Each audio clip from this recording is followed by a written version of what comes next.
Ces jeunes vêtus de l'uniforme militaire des forces armées de la République démocratique du Congo sont des résistants qui ont pris les armes pour combattre le rebelle du M23. Nous les avons filmés alors qu'ils s'est déployés sur différentes positions pour lancer des offensives.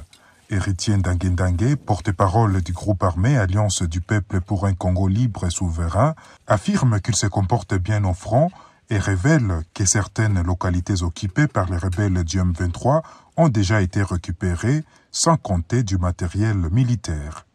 Nous avons déjà récupéré auprès de l'ennemi beaucoup de matériel que je ne saurais pas estimer ici parce que les lignes de Frosso multiplient Kinyandonyi, vous voyez, Kanyamahoro, Bwiza, Kichanga, ça a commencé même Busumba jusqu'à Kilolirwe. Donc le bilan matériel est largement positif. Nous avons récupéré beaucoup de matériel.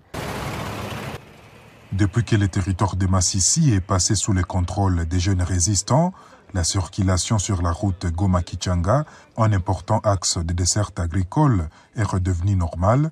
À Saké, à une vingtaine de kilomètres à l'ouest de la ville de Goma, le produit des champs commence à être visible sur le marché. C'est un soulagement pour les habitants de Saké, même si le prix reste élevé. Il y a vraiment une différence car actuellement nous recevons du charbon en provenance de Kichanga, même si c'est encore un peu cher, mais nous l'avons. Grâce à cette ouverture, nous avons désormais des maniocs qui nous arrivent ici à Saké. Le prix est encore en hausse, mais nous l'avons.